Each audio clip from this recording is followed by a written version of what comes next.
In recent years, Bandai and Toei Animation have sought to grace their consumers with a remake of the original Digimon Adventure, followed by Digimon Ghost Game. While I have watched a few episodes from Adventure 2020, my interest waned to the point of not being willing to continue it. Adventure 2020 is schlock running on the back of nostalgia.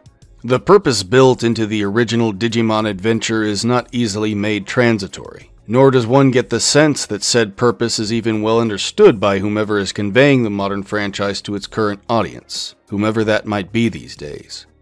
The lightning in the bottle has evaporated, and I will go into further detail about that in another video.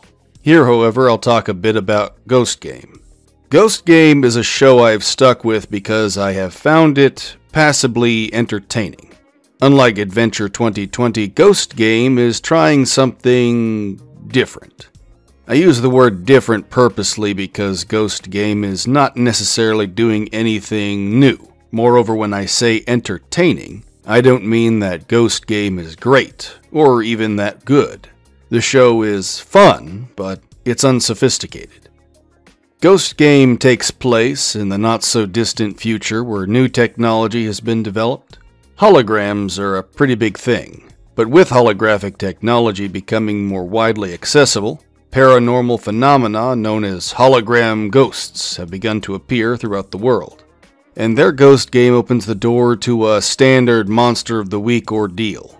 The format is as follows. Each episode takes place within an average of 18 minutes. Actually, let's reduce that to 15 minutes because there are beginning and end credits. The first 5 minutes or so serve as the introduction to an antag, and this villain performs some heinous act that will have to be remedied by the protags. And then within the next 5 minutes, the protags will become involved in the latest drama. They'll drag themselves into a dangerous ordeal. And within the final 5 minutes, that ordeal is overcome. The enemy is defeated and everything is returned to normal. Lather, rinse, and repeat. Ostensibly, Ghost Game is a horror show, but does not strictly hold itself to that genre. Most of the horror elements in any given episode are relegated to those first 5 minutes. Suspension is built up, we have some initial reveal, and then afterwards the genre switches to an adventure type of medium. In the end, many of the antags are shown to be friendly, or simply misunderstood, and they'll be allowed to walk away after having learned a life lesson. Furthermore, most episodes will conclude with some grand reset, where whatever evil was done is summarily reversed. The slate is wiped clean, paving the way for our next monster. And note here I use the words most and many with regard to these episodes because I know this isn't always the case throughout the show. However, the exceptions only prove the rule. For the most part, this is how each episode conducts itself. Incidentally, this show's version of the digital world is a place where the children may fight their enemies without any harm coming to the real world. This way, the public remains largely ignorant of the ongoing supernatural occurrences, and there are no lasting consequences for damage wrought by the battles that ensue because the destruction inflicted on the digital world does not carry over to reality. This setting is not unlike the show Twin Star Exorcists, whose main characters fight evil spirits in a realm adjacent to the real world. There, the same convenience is employed. The protags fight monsters while the rest of the world is left unaware of what's going on. However, like I said, there are exceptions. Episode 26, for example, involves a case where a Digitamamon was actively consuming humans to fulfill an insatiable hunger. And surprisingly, nobody who was killed was summarily brought back. But again, this is an exception to the rule, this isn't the norm. My overall point here in saying all this is that Ghost Game only purports to be the horror genre, but never really commits to it. What I suspect is that Bandai jumped onto an ongoing trend. After all, the horror or survival horror genre has long been popularized online, in movies, in television, and in video games. I mean, this show in particular is called Ghost Game, even though it's not really a game. And you can even consider what's been trending nowadays. Five Nights at Freddy's? Stranger Things? But as far as Ghost Game is concerned, what will attract most people is the idea that the Digimon franchise is stepping into the horror genre, rather than what is actually implemented in the show itself.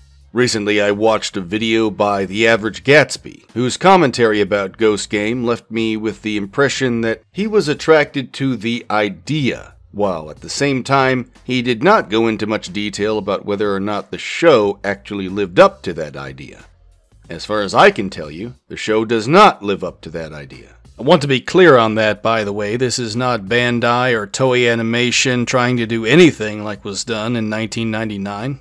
There are no risks taken here. This is a safe product. Through Ghost Game, they are basically doing what every other popular franchise is doing nowadays, riding on the safety train of trending ideas, topics, memes, etc. The reason you're supposed to like this show is because of nostalgic exploitation, and you are lying to yourself if you are convinced otherwise.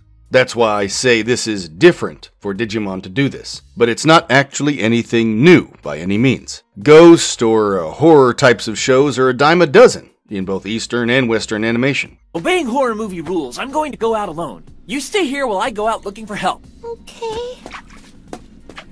God bless him. Leaving me here alone and defenseless in a cemetery. What a guy. Now the question here then is whether or not Digimon itself can bring anything new to the table that the horror genre cannot. Holographic technology does come to mind here, but there's no side commentary about what holographic technology actually means in the long run. Now here you might be saying, what do you mean by means in the long run? Well, you see, the original Digimon Adventure included a lot of side commentary about the ongoing events of that day. The 1999 movie, for instance, hinted at the economic woes of the previous decade. Moreover, the Digimon attacks on Odaiba were comparable to modern terrorism. And then in Digimon Tamers, you have allusions to global surveillance through Hypnos and the D-Reaper. Ghost Game? No, it contains none of those nuances. And the holographic technology doesn't mean anything outside being this ephemeral in-between for Digimon to utilize, short of their actual materialization. Now, the show's protags are not well developed as characters. This is because they are never allowed to move past their point of conception. As per a Monster of the Day format, there are no arcs. The characters hit their peak at introduction and don't proceed beyond that. As a consequence, they are one-dimensional. They don't come anywhere near the level of depth that the characters in Adventure had going for them. The primary protag, Hiro Manakawa, is established as being honest, reliable, and he has a keen sense of right and wrong. Whenever his friends are in danger, he's always there to help them out. Beyond those generalities, there's nothing about Hiro that makes him unique. What foods does he like to eat? What are his hobbies, his ambitions? Well, the show never proceeds into any of those details, and so Hiro remains at a simple baseline. He is a boring character. Now, one might have assumed that the show was going to build on what elements were initially set down in Episode 1. Hiro's father mysteriously disappears and leaves him to look after a Digimon named Gammamon. Following all that, Hiro should have been obliged to investigate what happened to his father, and try to figure out what all this Digimon stuff was about.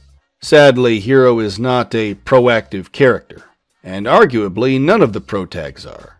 All are simply made to sit back and react. I mean, this just baffles me. Why would they invent a plot point where the main character's father disappears and not have that character go looking for him? Seems obvious, right? But no, Hiro's just gonna sit on ass and wait for things to come to him.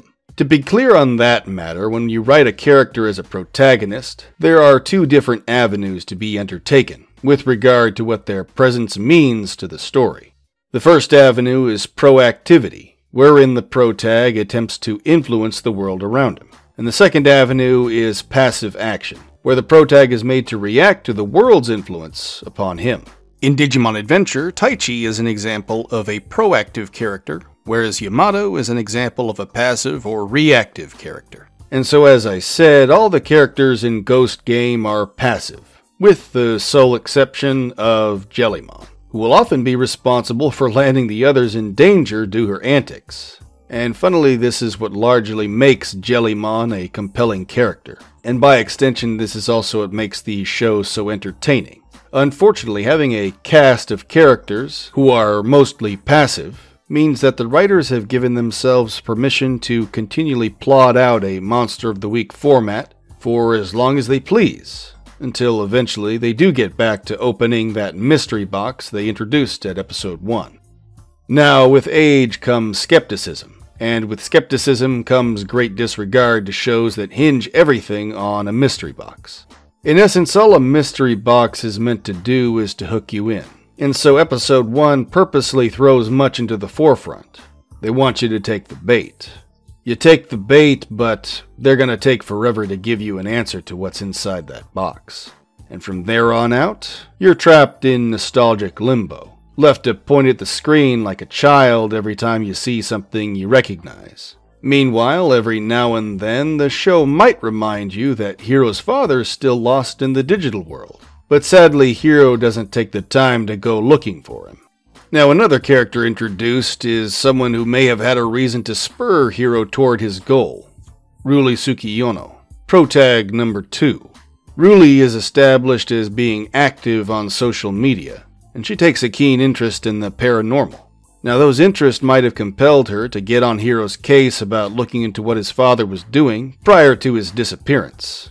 Investigations into the digital world may have followed after that, and that would turn Ruli into a proactive character, making her far more interesting. Sadly, her character is just as flat as Hiro's. Point of conception and no further. Very boring. Now, I won't say much with regard to Gammamon or Angoramon. They're boring too.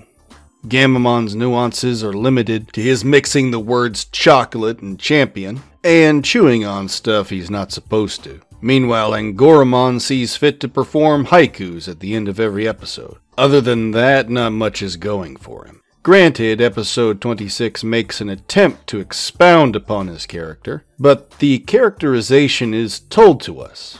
Not much is shown to us. And our third and final protag is Kiyoshiro Higashimitare, or Kiyo for short. Kiyo is obnoxious and sporadic. To be frank, he freaks out a bit too much and far too often. That being said, he is distinct from Hiro and Ruli because he is flawed, prone to bouts of vanity and cowardice. Often his friends must drive him to do what is right rather than his electing to do so as a matter of course. And in effect, that makes him a far more compelling character than the others. Now, Kiyo is also afflicted by what has been colloquially termed chunibyo. It's a deficit associated with attention-seeking children who delude themselves into thinking that they have some kind of special powers or abilities. Now, the condition has received much glorification in a variety of anime, which bizarrely belies an endearment to what is otherwise an ailment. Chunibyo de Mukoi ga shitai, Saikikuso no Sainan, and of course, Kono Subarashi Sekai ni Shikufukuo. Ano anime wa sugoi. Despite being a bit more compelling than the other two protags, Kiyo never rides along any developmental arc, where he would otherwise overcome his cowardice and maybe mature beyond his affliction. Granted, anytime 8th grader syndrome is depicted in anime, it's treated as the primary characteristic of that character, rather than a detriment that they need to overcome. Breaking the show don't tell axiom of writing, we are very pointedly informed that Kiyo is obsessed with anime. Now, what way can one look at this conception and not otherwise conclude that the writers are pandering to their audience here? Oh, a character in an anime loves anime. Hey, I watch anime, therefore I like this character, right? Is that how people work nowadays? Come on. Ultimately, Kiyo's appeal is going to be drawn from the fact that, unlike Hiro and Ruli, he is written as flawed. And markedly, flaws are what make characters more human, and therefore Kiyo's want to overcome his cowardice makes him an enjoyable character. However, subsequent episodes reset any sense of progression the show might otherwise have had, and therefore, as I said, Kiyo is denied an arc. To be frank, I'm not endeared to him, but I must admit, there is a dynamic between him and his Digimon partner that is remarkable. Now, Kiyo is partnered with Jellymon. Oh, forgive me, Jellymon-sama. Now, Jellymon-sama looks like something out of the Nintendo franchise, and I cannot help but wonder if she was developed in response to these Splatoon games, given the similarities between her Evolution line and Splatoon's Inklings. Now, I'm not one to bandwagon alongside those who believe Digimon is an absolute rip-off of Pokemon, but in this particular case, with regard to Splatoon, which is a Nintendo game, I believe I'd make an exception and say Bandai is taking pointers from Nintendo here. Regardless of that, Jellymon-sama is a fun character. She plays off Kyo very well. A major reason why their dynamic is interesting is that both characters partake in their own displays of vanity. And while you have Gammamon and Angoramon readily deferring to Hiro and Ruli, Jellymon-sama is set apart. Upon her first meeting Kyo, she demands that he refer to her as Jellymon-sama, an honorific that denotes great respect. And Kyo reluctantly complies.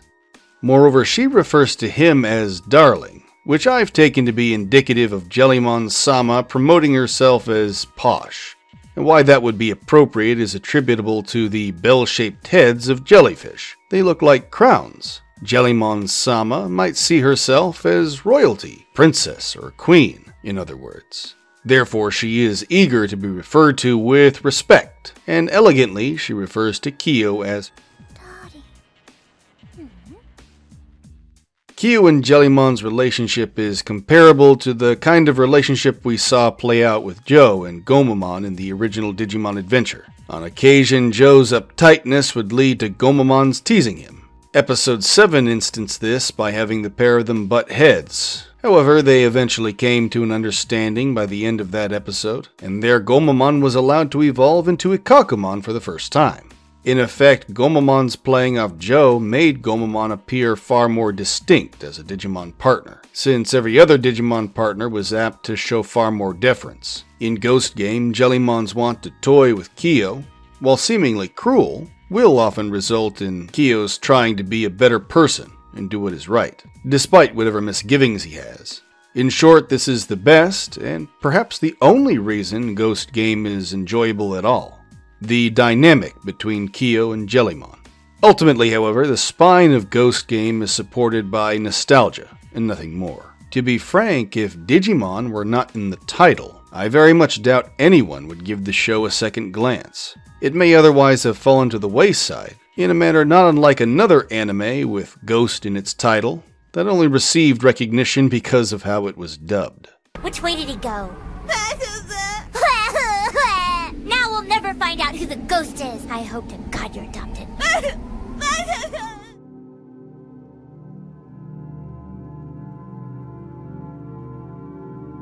And so if you found you enjoyed this channel's content, give the video a like and subscribe to Rusty Cheese Knife. In addition, you may also support me through Patreon or Cash App, and the links for both may be found in this video's description. Thank you all for watching, and stay tuned for more.